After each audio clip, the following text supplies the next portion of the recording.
नमस्कार बच्चों। आइए बच्चों, अध्याय 2 प्रश्नावली 2.5 का दूसरा प्रश्न है, निम्नलिखित समीकरण को सरल रूप में बदलते हुए हल कीजिए।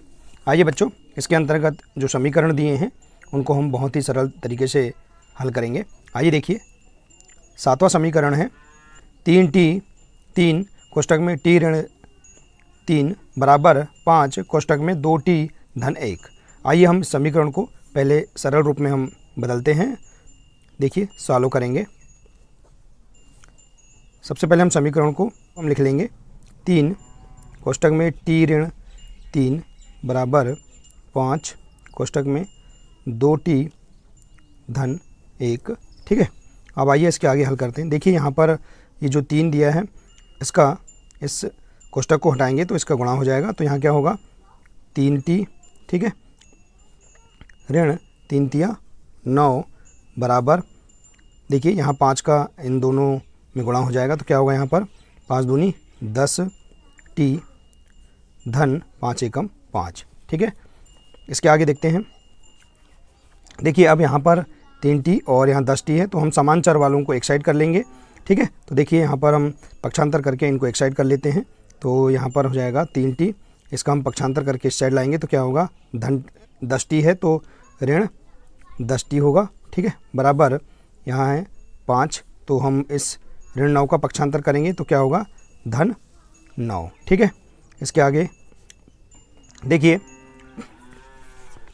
अब यहाँ 3t और यहाँ 10t है। देखिए यहाँ पर धन ऋण का ऋण संख्या यहाँ से घटेगी, लेकिन बड़ी संख्या का जो चिन्ह है वही चिन्ह लगेगा। तो यहाँ आएगा ऋण 10 में से हम 10t में से हम 3t घटाएंगे तो कितना बचेगा 7t बचेगा। ठीक है, बराबर यहाँ 5 और 9 को हम जोड़ेंगे तो कितना होगा 14 होगा। ठीक है बच्चों, अब हम पुनः पक्षांतर करेंगे। यहाँ लिखेंगे पक्षांतर करने पर, ठीक है, पक्षांतर करेंगे तो क्या होगा, देखिए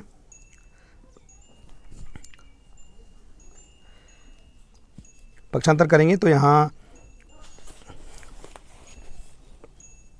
t बराबर, देखिए ऋण 7 जो है पक्षांतर में बटे में चल जाएगा। तो क्या आएगा यहाँ पर 14 बटे ऋण 7। ठीक है, तो यहाँ हम इसे क्रॉस कर देंगे, 7 एकम 7, 7 दूनी 14।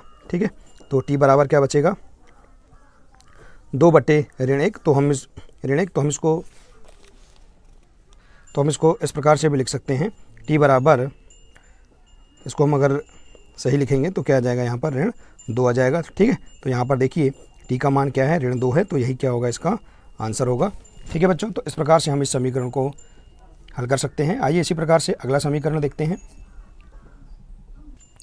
आइए इसी प्रकार से अगला समीकरण है 15 कोष्ठक में y ऋण 4 ऋण 2 कोष्ठक में y ऋण 9 धन 5 कोष्ठक में y धन 6 बराबर 0। ठीक है, आइए हम समीकरण को हल करेंगे। पहले यहाँ लिख लेते हैं सॉल्व।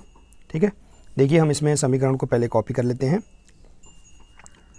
15 कोष्ठक में y ऋण 4, ठीक है, ऋण 2 कोष्ठक में y ऋण 9, ठीक है, धन 5 कोष्ठक में y धन 6 बराबर 0। ठीक है, अब देखिए यहाँ पर हम कोष्ठक हटाएंगे तीनों पदों में। तो कोष्ठक हटाएंगे तो देखिए यहाँ पर इस पद में 15 का इन दोनों में गुणा होगा। तो क्या होगा यहाँ पर 15y ऋण 15 चौके 60। ठीक है, इसी प्रकार से देखिए यहाँ पर इस पद में हम कोष्ठक हटाएंगे तो ऋण 2 का इन दोनों में गुणा होगा। तो क्या हो जाएगा ऋण 2y। ठीक है, और यहाँ ऋण का धन 2 इनाम 18। ठीक है, धन, देखिए यहाँ इसमें हम इस पद में यहाँ 5 का, इस पद में हम कोष्ठक हटाएंगे तो 5 का इन दोनों में गुणा होगा। तो क्या होगा यहाँ पर धन 5y और धन का धन 5 छक्का 30। ठीक है, बराबर 0। देखिए इतना कर लेंगे। इसके बाद देखेंगे आगे। देखिए बच्चों, यहाँ पर हम जो y वाले जो मान हैं इनको हम जोड़ लेते हैं। ठीक है, देखिए यहाँ 15y और ये 5y, पहले इसको हम जोड़ लेंगे तो कितना हो जाएगा यहाँ पर 20y। ठीक है, और ऋण 2y। ठीक है, और फिर देखिए यहाँ पर ऋण 60 है और यहाँ पर 18 है और ये 30 है। तो देखिए पहले हम धन वाले को जोड़ लेते हैं। तो देखिए 18 और 30 को जोड़ेंगे तो कितना हो जाएगा धन 48 और यहाँ कितना है ऋण 60। ठीक है, इतना कर लेंगे बराबर 0। ठीक है, अब इसके बाद देखेंगे 20y में से 2y घटाएंगे तो कितना बचेगा, यहाँ 18y बचेगा। ठीक है, यहाँ देखिए अब इसमें धन 48 और ऋण 60, देखिए धन ऋण का ऋण संख्या घटेगी, लेकिन बड़ी संख्या का जो चिन्ह है, ठीक है, बड़ी संख्या का चिन्ह ऋण चिन्ह है तो ऋण चिन्ह लगाएंगे। तो 60 में से हम 48 घटाएंगे तो कितना बचेगा, 12 बचेगा। ठीक है, बराबर क्या होगा, 0। ठीक है, अब हम देखिए यहाँ पक्षांतर करेंगे तो पक्षांतर करने पर जो ऋण 12 है इस साइड चला जाएगा, तो यहाँ क्या होगा 18y बराबर ऋण 12 का जब पक्षांतर होगा तो धन 12 होगा। ठीक है, फिर पुनः हम पक्षांतर करेंगे तो y बराबर क्या होगा, 18 पक्षांतर में बटे में आ जाएगा तो क्या होगा 12/18। ठीक है, अब हमसे हम क्रॉस कर देंगे, 6 दूनी 12 और 6 तिया 18। ठीक है, y बराबर क्या आ गया, 2/3 आ गया। तो यही इसका क्या है, आंसर है। ठीक है बच्चों, तो इस प्रकार से आप इसे हल कर लेंगे। ठीक है, बहुत ही सरल समीकरण है। आइए इसी प्रकार से अगला समीकरण देखते हैं। आइए बच्चों, अगला समीकरण है 9वां, 3 कोष्टक में 5z ऋण 7 ऋण 2 कोष्टक में 9z ऋण 11 बराबर 4 कोष्टक में 8z ऋण 13 ऋण 17। आइए हम इस समीकरण को हल करते हैं। यहाँ लिखेंगे सॉल्व। देखिए इस समीकरण को पहले हम उतार लेते हैं। पहले हम इस समीकरण को लिख देंगे, 3 कोष्टक में 5z ऋण 7, ठीक है, ऋण 2 कोष्टक में 9z ऋण 11 बराबर 4 कोष्टक में 8z ऋण 13 और ऋण 17। ठीक है, अब देखिए हम इस समीकरण को आगे हल करते हैं। देखिए यहाँ इस पद में और इस पद में, ठीक है, देखिए यहाँ पर, देखिए यहाँ इस पद में 3 जब हम कोष्टक हटाएंगे तो 3 का इन दोनों में गुणा हो जाएगा। तो क्या होगा, यहाँ पर कोष्टक हटाते हैं, आइए कोष्टक हटाते हैं तो 3 का गुणा होगा, तो 3 पंचे 15z ऋण 3 सत्ते 21। ठीक है, इसी प्रकार से देखेंगे इस पद में, यहाँ हम कोष्टक हटाएंगे तो क्या होगा, 2 का दोनों में गुणा हो जाएगा। ठीक है, तो क्या होगा, यहाँ ऋण 2 नाम 18z और ऋण का धन, ठीक है, 2 11 22। ठीक है, इसी प्रकार से देखते हैं। ठीक है, बराबर 4 इस पद में हम कोष्टक हटाएंगे तो 4 का गुणा होगा, इन दोनों पदों में 4 का गुणा हो जाएगा। तो क्या होगा, 4 अट्ठे 32 z ऋण 4 13। ठीक है, अब 4 का 13 में गुणा होगा तो कितना होगा, 52, तो ऋण 52। ठीक है, और यहाँ क्या है, ऋण 17। ठीक है, इतना कर लेंगे। इसके बाद देखते हैं आगे। देखिए तो देखिए बच्चों, यहाँ पर जो z वाले मान हैं, जो चर वाले मान हैं, देखिए यहाँ पर जो चर वाले मान हैं इनको हम पक्षांतर करके एक साइड कर लेते हैं। तो देखिए पक्षांतर करेंगे तो क्या हो जाएगा, यहाँ पर 15z, ठीक है, ऋण 18z और यहाँ 32z को हम इस साइड लाएंगे तो कितना होगा, देखिए 32z को हम इस साइड पे लाएंगे तो धन 32 है, तो क्या हो जाएगा, ऋण 32z। ठीक है, बराबर यहाँ क्या है, ऋण 52, ठीक है, ऋण 17 और देखिए यहाँ पर ऋण 21 और धन 22, इसका हम पक्षांतर कर लेंगे तो इस साइड पे क्या हो जाएगा, देखिए ऋण 21 को हम इस साइड पे लाएंगे तो धन 21 होगा और धन 22 को हम इस साइड पे लाएंगे तो क्या हो जाएगा, यहाँ ऋण 22 होगा। ठीक है, तो इस प्रकार से हम यहाँ पर समान चर वाले मानों को एक साइड कर लेंगे। ठीक है, अब देखते हैं इसके आगे हल करते हैं। देखिए 15z और, ठीक है, तो यहाँ देखिए यहाँ 15z है तो यहाँ हम लिख देंगे 15z। ठीक है, देखिए ऋण और ऋण वाले मानों को देखते हैं। देखिए यहाँ ऋण का धन होगा। ठीक है, तो बड़ी संख्या का चिन्ह क्या है, ऋण 32 है तो यहाँ ऋण चिन्ह लगेगा। तो 18 और 32 कितना होगा, 50 होगा। ठीक है, तो यहाँ आ जाएगा ऋण 50z बराबर, देखिए यहाँ पर ऋण 52 और ऋण 17। ठीक है, तो हम इसको पहले जोड़ लेते हैं। देखिए तो ऋण 52 और ऋण 17 इसको हम जोड़ेंगे तो ऋण का धन, ठीक है, बड़ी संख्या का जो चिन्ह है यही चिन्ह लगेगा। तो ऋण और 52 और 17 को जोड़ेंगे तो कितना हो जाएगा, 69 धन 21 और ऋण 22। ठीक है, इतना कर लेंगे। इसके बाद आगे देखते हैं। देखिए 15z और 50z, देखिए धन का ऋण संख्या घटेगी लेकिन बड़ी संख्या का जो चिन्ह है वही चिन्ह लगेगा। तो बड़ी संख्या के सामने ऋण चिन्ह है तो ऋण चिन्ह। ठीक है, तो 50z में से 15z हटाएंगे तो कितना बचेगा, 35 ऋण 35z बचेगा, ठीक है, बराबर देखिए यहाँ पर ऋण 69 धन 21 ऋण 22। तो देखिए यहाँ ऋण को पहले हम जोड़ लेते हैं। तो ऋण 69 और ऋण 22 इसको हम जोड़ेंगे तो कितना होगा, ऋण का धन संख्या जुड़ेगी, ठीक है। तो यहाँ पर क्या आएगा, बड़ी संख्या का जो चिन्ह है वही चिन्ह लगेगा।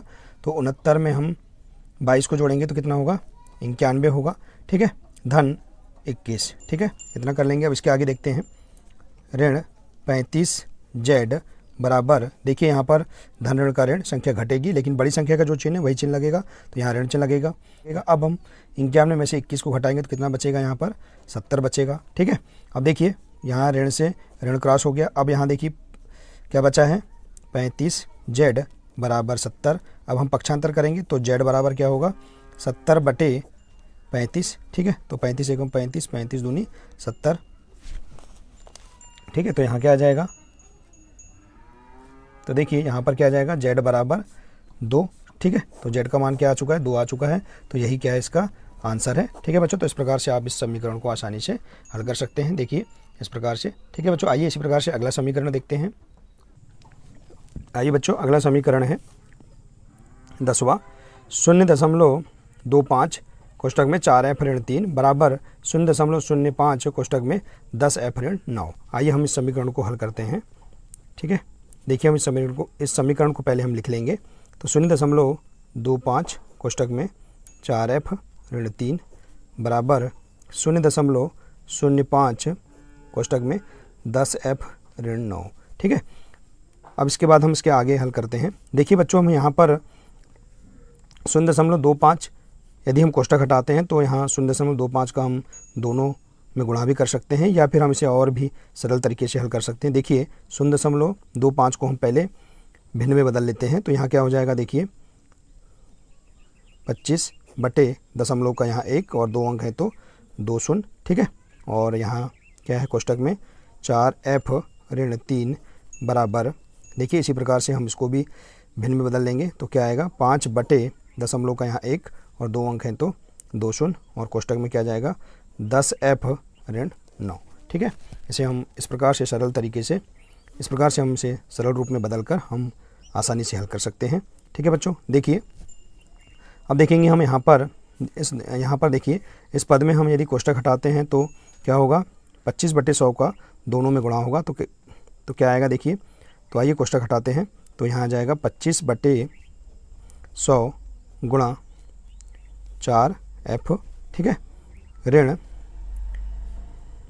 3 गुणा 25/100, ठीक है, बराबर इसी प्रकार से 5, यहाँ क्या आएगा, यहाँ पर देखिए कोष्टक हटाएंगे तो 5/100 गुणा 10f, ठीक है, ऋण 9 गुणा 5/100, ठीक है। तो इतना हम कर लेंगे। इसके बाद देखेंगे आगे, यहाँ देखिए 4 एकम 4, 4 25m 100, ठीक है, 25 एकम 25, ठीक है, ये इससे कट जाएगा। तो यहाँ क्या बचेगा, f बचेगा, ठीक है, ऋण देखिए यहाँ पर 3 से 100 क्रॉस नहीं हो रहा है, तो यहाँ क्या आएगा, 25 दिया 75/100, ठीक है, बराबर यहाँ देखिए 10 से 100 क्रॉस हो जाएगा तो 10 एकम 10, 10 धाम 100, ठीक है, फिर 5 एकम 5, 5 दूनी 10, तो यहाँ क्या आ गया, 1/2 f, ठीक है, ऋण 9 से ये 100 क्रॉस नहीं हो रहा है तो 9 पना 45 बटे क्या आ जाएगा, 100, ठीक है, इतना हम हल कर लेंगे।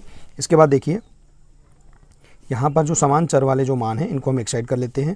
तो देखिए यहाँ पर f और यहाँ 1/2 f को हम इस साइड पे ला लेंगे तो क्या होगा, देखिए धन में है तो ऋण 1/2 f, ठीक है, बराबर ऋण 45/100, ठीक है, इसका हम इस साइड पे लाएंगे तो ऋण 75/100 धन 75/100 हो जाएगा, ठीक है। तो इस प्रकार से हम यहाँ लिख लेंगे। इसके बाद देखिए यहाँ हम इसे आगे हल करते हैं। देखिए f ऋण देखिए यहाँ 1/2 तो उसको हम ऐसा लिख सकते हैं f/2 बराबर, ठीक है, देखिए यहाँ पर देखिए फिर इसके आगे यहाँ लिख सकते हैं 45/100 धन 75/100, ठीक है। इतना करने के बाद देखेंगे हम, अब देखिए यहाँ पर f है तो इसके बटे में 1 है, तो देखिए यहाँ पर हम 1 और 2 का एलसीएम लेंगे तो क्या आएगा यहाँ पर 2 आएगा। ठीक है बच्चों, अब देखिए 1 का हम 2 में भाग देंगे, 2 बार जाएगा तो ऊपर अंश में गुणा हो जाएगा, तो क्या होगा यहाँ पर 2f होगा ऋण, यहाँ देखिए f 2 का भाग 2 में देंगे तो 1 बार जाएगा तो अंश में गुणा होगा तो f की f। ठीक है, बराबर देखिए यहाँ पर इन दोनों पदों में हर समान है तो यहाँ इनका एलसीएम क्या आएगा 100 आएगा। ठीक है, अब देखिए यहाँ 100 में 100 का भाग देंगे तो 1 बार जाएगा तो अंश में गुणा होगा तो ऋण 45 की 45 होगा धन, इसमें भी देखिए यहाँ पर 100 का भाग 100 में देंगे तो 1 बार जाएगा। ठीक है, तो अंश में गुणा होगा तो 75 की यहाँ 75 ही आएगा। ठीक है बच्चों, तो इतना कर लेंगे। इसके बाद देखिए इसके आगे हम हल करते हैं। देखिए 2f में से 1 f घटाएंगे तो कितना बचेगा, f बचेगा बटे 2। ठीक है, बराबर यहाँ देखिए धन ऋण का ऋण संख्या घटेगी। ठीक है, तो 75 में से 45 घटाएंगे तो कितना बचेगा 30 बचेगा। ठीक है, बटे 100। ठीक है, तो इतना कर लेंगे। इसके बाद देखिए अब हम इसके आगे हल करते हैं। अब हम क्या करेंगे, यहाँ पक्षांतर करेंगे तो f बराबर क्या हो जाएगा, ये 2 पक्षांतर में जाएगा तो क्या होगा यहाँ 30 बटे 100 गुणा बटे में है तो गुणा में चल जाएगा तो गुणा 2। ठीक है, अब देखिए इसको हम काट देंगे यहाँ पर 2 एकम 2, 2 पंचे 10। ठीक है, यहाँ शून्य की शून्य, तो यहाँ शून्य से ये शून्य कट जाएगा। ठीक है, तो देखिए यहाँ पर क्या बचेगा, हम इसके आगे हल कर देते हैं। तो यहाँ f बराबर बचेगा 3 बटे 5। ठीक है, या फिर इसको हम इसको फिर हम यदि दशमलव में बदलेंगे तो इसका हम यहाँ दशमलव कैसे बदलेंगे, देखिए यहाँ 3 में हम 5 का भाग देंगे तो यहाँ देखिए 3 में 5 का भाग नहीं जा रहा है तो यहाँ दशमलव का यहाँ शून्य लगाएंगे तो अब भाग चला जाएगा तो 5 छक्का 30 6 बार जा रहा है। ठीक है, तो हम घटाएंगे तो यहाँ क्या आएगा 0। ठीक है, तो यहाँ हम इसे लिख सकते हैं या f बराबर 0.6। ठीक है, तो यहाँ f का मान 0.6 आ गया। ठीक है, तो यही क्या होगा, इसका आंसर होगा। ठीक है बच्चों, तो इस प्रकार से आप देखिए बहुत ही सरल तरीके से इस समीकरण को हल कर सकते हैं। देखिए बच्चों, इस प्रकार